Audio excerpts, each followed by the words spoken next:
بسم الله الرحمن الرحيم.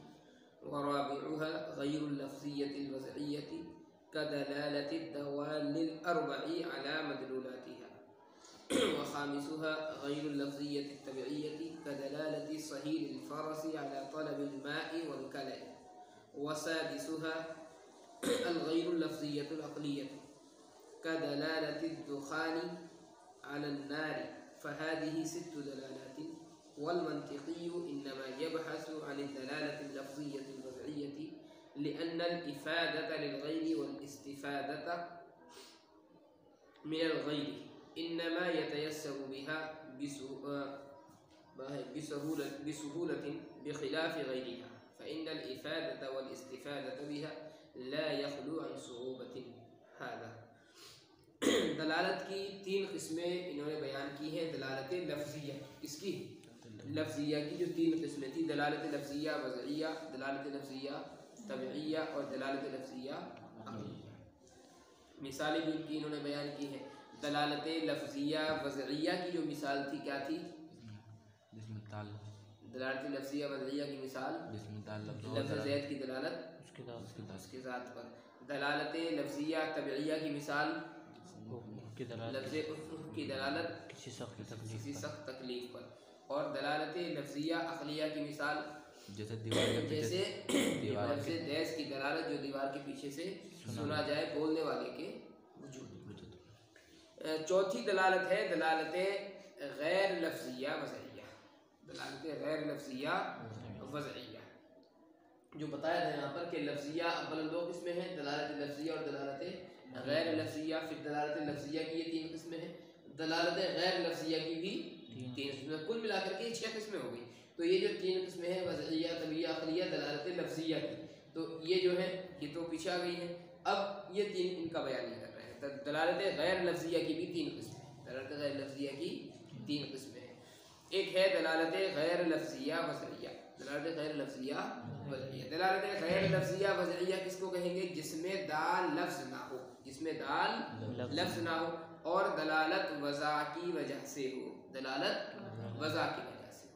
انہوں نے جو مثال دی ہے اس کی وہ دیکھیں خاص طور پر کدلالت الدوال الاربع علی مدلولاتها. یہ جو مثال ہے آپ کے سامنے پہلی مرتبہ آ رہی ہے. آسان منطق میں غالباً یہ مثال نہیں دی ہے. دلالت غیر لفظیہ وضعیہ کی جو مثال ہے کدوال الاربع، جیسے دوال اربع کی دلالت اپنے مدلولات پر. دوال اربع کی دلالت اپنے مدلولات. دوال اربع 4 دلالت کرنے والے، 4 دلالت کرنے والی چیزیں. یہ 4 دلالت کرنے والی چیزوں سے کیا مراد ہے؟ عقود، خطوط، اشارات، نصب. عقود، خطوط، اشارات، نصب. کیا؟ نصب. نون کا ضمہ، صاد کا سکون، با کا سکون. نصبن اصل ہے، نصبن یہ لفظ آتا ہے اصل. تو دوال اربع سے یہ 4 چیزیں مراد ہوتی ہیں: عقود، خطوط، اشارات، نصب. عقود، خطوط، اشارات، نصب. عقود کیا ہے؟ عقود ہے یہ انگلیوں کے پور. 1 2 3 یہ 3 پور ہوتے ہیں انگلیوں میں. اس میں بھی 3 ہے، اس میں بھی 3 ہے، اس میں بھی 3 ہے. یہ عقد کی جمع ہے. عقد کہتے ہیں انگلیوں کے پور کو.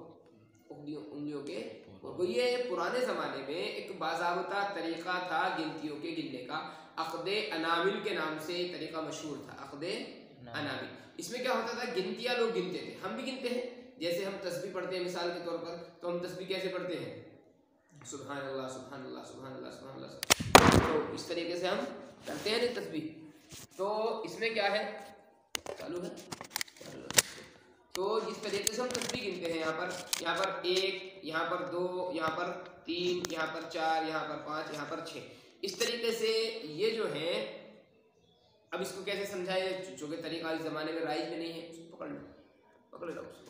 اس زمانے میں طریقہ یہ رائج نہیں ہے گنتیوں کا. یہ پرانے زمانے کا طریقہ تھا. جیسے مثال کے طور پر کوئی آدمی اس طریقے سے انگلی دکھا رہا ہے، ہمارے یہاں جیسے ہوتا ہے تو اس طریقے سے انگلی دکھا رہا ہے، تو کتنی ہے؟ یہ 4. یہ تو گنتی ہمیں معلوم ہوتی ہے. ایسے انگلی اٹھا دی تو 5 گنتی ہو گئی. ہے ہمارے یہاں جو مشہور ہے. یہ ایسے اٹھا دی تو 2 ہو گئی ہیں، ہے نا، ایسے اٹھا دی تو 3 گنتی ہو گئی ہے. لیکن یہ 5 تک گنا جا سکتا ہے. ہم جو اس سے گنیں گے ہم 5 تک گن سکتے ہیں، لیکن 5 کے اوپر اگر ہمیں گنتیاں گننی ہے تو کیسے گنے گا مینس کے ذریعے سے؟ اب ہمارے یہاں تو کوئی طریقہ فی الحال چلتا نہیں ہے، لیکن یہ پرانے زمانے میں گنتیوں کا طریقہ تھا کہ آپ کو اب 5 کے بعد اگر گننی ہے تو کتنی انگلیوں کو دبانا ہے تو 6 بنے گی. مثال کے طور پر یہ 4 انگلیاں ہم نے اٹھا رکھی ہیں، اب اگر ہم نے اس والی کو دبا دیا ہے خالی اور ان کو اٹھا رکھا ہے تو گنتی کچھ اور ہوتی تھی، یا انگوٹھے کو دبا دیا، اس کو دبا دیا، ان کو اٹھا لیا تو گنتی کچھ اور ہوتی تھی، یا بیچ والی کو دبا دیا، ان کو اٹھا دیا تو گنتی. یہ پرانے زمانے کا ایک طریقہ تھا گنتیاں گننے کا، کیلکولیٹر تھا وہ، یہ کیلکولیٹر تھا. تو اس کو بولتے تھے عقد انامل. اس طریقے کو کیا بولتے ہیں؟ عقد انامل، انگلیوں کے پور. تو یہ ایک طریقہ تھا، تو اسی سے لیا گیا عقود. کیا لیا گیا؟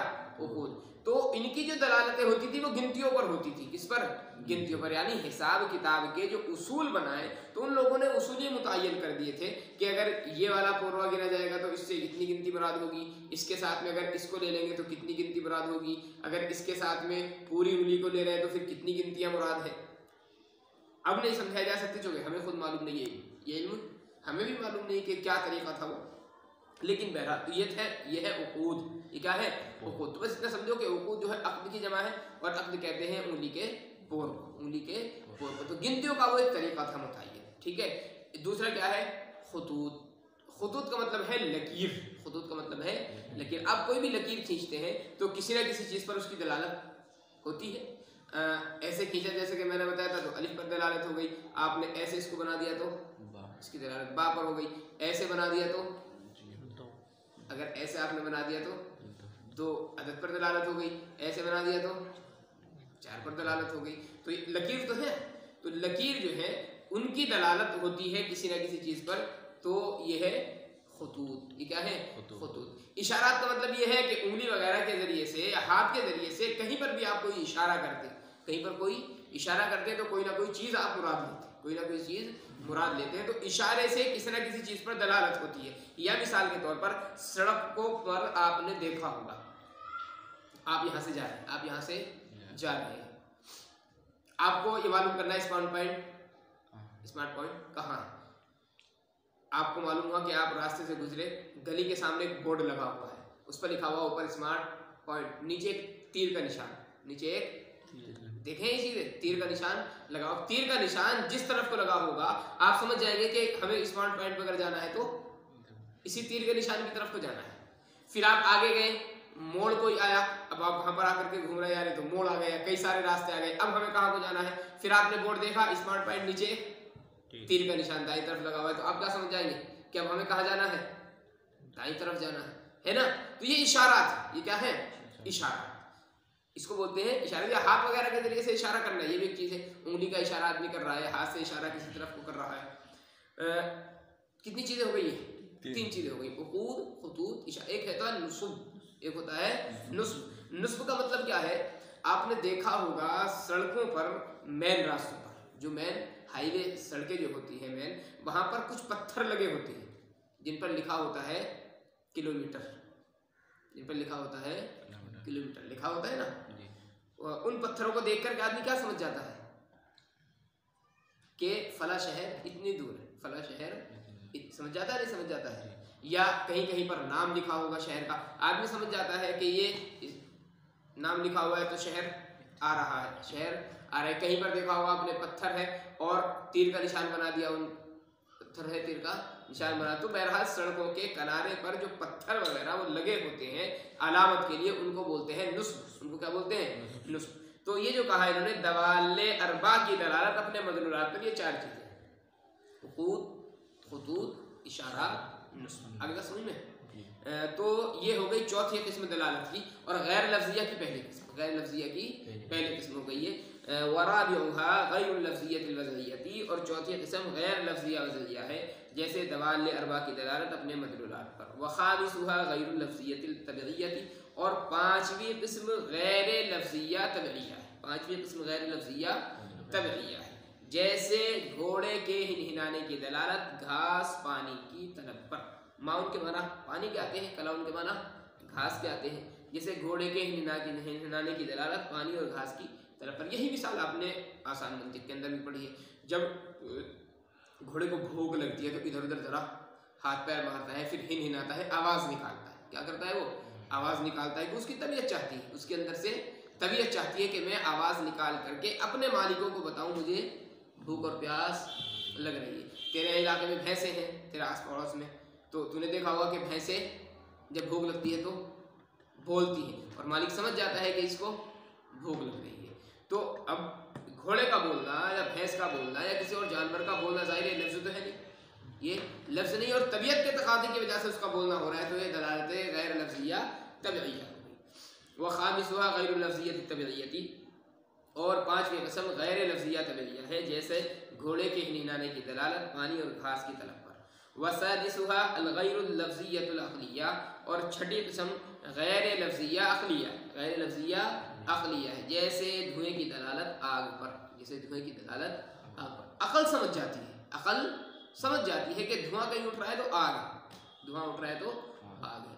کہیں بالکل گھنا جنگل ہے, گھنا جنگل ہے, کسی آدمی کا کوئی نام و نشان آپ کو نظر نہیں آ رہا, آپ نے دیکھا آگ جل رہی ہے, آپ نے دیکھا آگ جل رہی ہے, آپ کیا سمجھیں گے وہاں پر؟ اگر آگ جل رہی ہے تو کوئی نہ کوئی آدمی, کوئی نہ کوئی آدمی موجود ہے یا نہیں؟ آپ پانی کی تلاش میں ہو, پانی کی تلاش میں ہو, کہیں پانی نہیں مل رہا تمہیں, جنگل میں ہو گھنے, کہیں پانی نہیں مل رہا, دیکھا کچھ پرندے ہیں جو اڑ رہے ہیں اور گول گول وہاں پر وہ گھوم رہے ہیں, آپ فوراً کیا سمجھ جائیں گے؟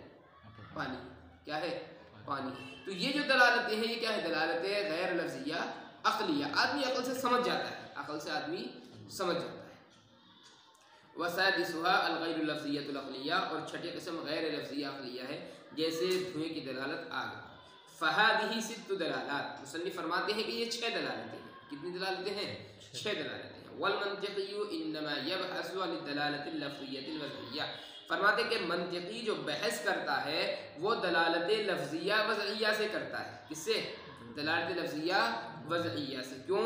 لأن الافادۃ للغیر والاستفادۃ من الغیر, اس لیے کہ غیر کو فائدہ پہنچانا, والاستفادۃ من الغیر, اور غیر سے فائدہ حاصل کرنا, انما یتیسر بها بسہولۃ, اسی کے ذریعے آسان ہوتا ہے, سہولت کے ساتھ. دلالت لفظیہ وضعیہ کے ذریعے سے فائدہ پہنچانا, فائدہ حاصل کرنا یہ آسان ہوتا ہے. بخلاف غیرہا, برخلاف اس کے علاوہ کے. اس کے علاوہ کہ کیوں آسان نہیں ہوتا؟ دلالت لفظیہ طبیعیہ ہے, مثال کے طور پر دلالت لفظیہ طبیعیہ ہے, تو اس میں جو دلالت ہوتی ہے وہ طبیعت کے تقاضے سے ہوتی ہے, طبیعت کے تقاضے سے. طبیعت آدمیوں کی مختلف ہے, طبیعتیں مختلف ہیں. ایک کی طبیعت چاہتی ہے کہ درد میں او او کروں, ایک کی طبیعت چاہتی ہے میں خوشی میں او او کروں. اب طبیعتیں مختلف ہے آدمی کی, تو کیسے دلالت ہوگی؟ ایسے ہی دلالت لفظیہ عقلیہ ہے, عقل آدمی کی مختلف ہے, عقل آدمی کی مختلف ہے. ایک آدمی کی عقل اتنی تیز ہے کہ وہ فوراً سمجھ رہا ہے, وہ فوراً سمجھ رہا ہے. ایک آدمی کی عقل اتنی تیز نہیں ہے کہ وہ چیزوں کو سمجھ سکتا ہو اپنی اس سے. اور دلالت غیر لفظیہ جو ہے اس میں تو سمجھ میں آنے والی چیز ہی نہیں ہے کوئی, چونکہ دال جو لفظ ہوتا ہی نہیں, بغیر لفظ کے چیزوں کو سمجھنا یہ تو انتہائی مشکل چیز ہے. تو دلالت لفظیہ وضعیہ جو ہے اس سے علم حاصل کرنا یا دوسروں تک علم پہنچانا, تعلیم و تعلم, افہام و تفہیم ذرا آسان ہوتا ہے. اس لیے منطقی بحث کس سے کرتا ہے؟ خالی دلالت لفظیہ وضعیہ سے. لأن الافادۃ للغیر والاستفادۃ من الغیر, کیونکہ غیر کو فائدہ پہنچانا یا غیر سے فائدہ حاصل کرنا یہ سہولت کے ساتھ اسی سے آسان ہوتا ہے. بخلاف غیرہا, برخلاف اس کے علاوہ کے.